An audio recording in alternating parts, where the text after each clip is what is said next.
So Manish, I would like you to add on question what Rajesh has.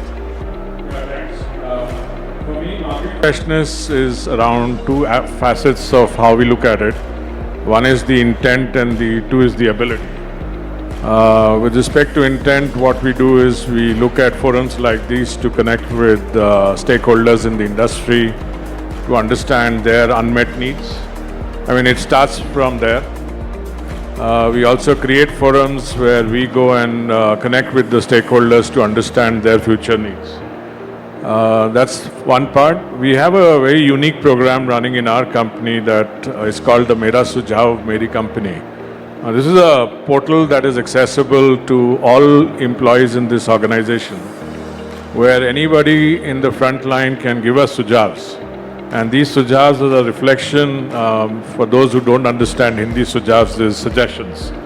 And so these sujhavs and suggestions come from the front line, who are the ambassadors who connect with our customers.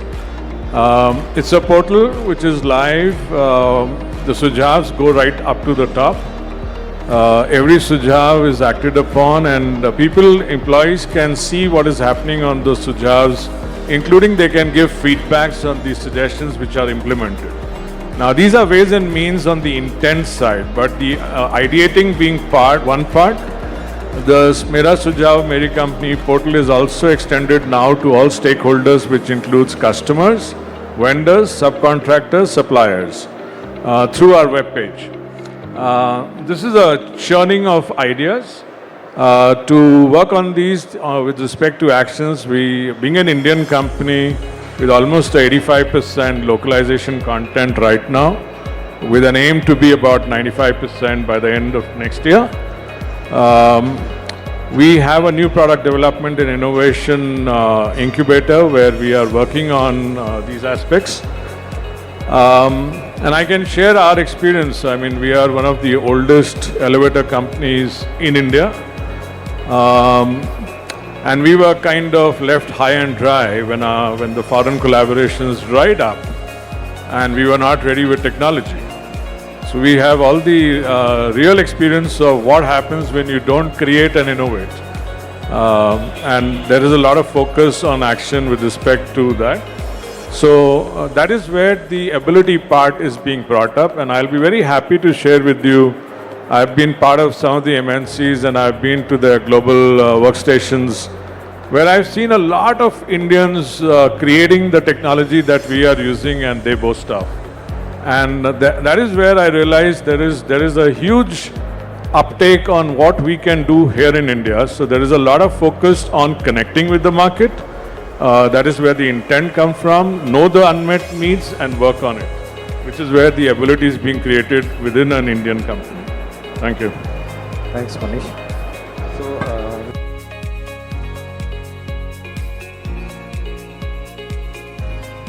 So, as Rajesh said, absolutely it's a must. Uniform lift code across India. Today we have, as Rajesh said, some states having codes, and there could be a little difference between them. But for me, it's important. And as an association, we are working with the government, requesting them. They understand, but no action is happening at the moment. Hope to see a national uniform lift code. But for me, it's not just about the code. There has been a code in existence in India since the time we started elevatoring here. It's more about the implementation, including in states where it is. And I'll give you an example of my own house. I stay in that house. I've been there for 18 years. It's just a 5-floor building. After 12 years, I realized, despite having a lift license, the elevator had no safety gear. I had to replace that elevator. Now, if that is the case in a place like Delhi, which is covered under the lift inspectorate, should we not question the kind of enforcement? So my take is, the first step is about the uniform lift code, but the more important step is about how are we going to enforce it. Yes, this forum can be an outreach, and we do many such forums where we go and talk about, and me and Rajesh and other people have been in this association meetings discussing this for a long time. But in that association meeting, we have 5 or 6 people repeatedly being present.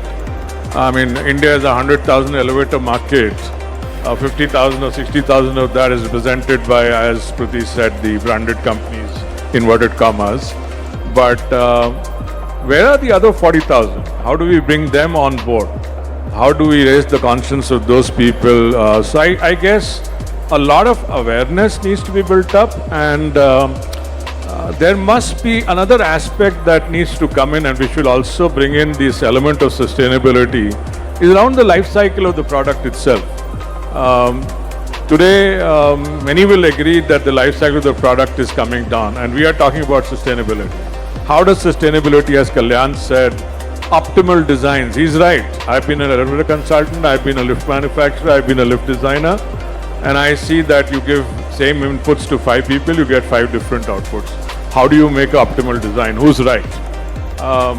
So optimal designs, some element of life cycle definition, and implementation of these codes will bring in sustainability in the true sense. Otherwise, we are going down a path where it's all looks good, but it's not good.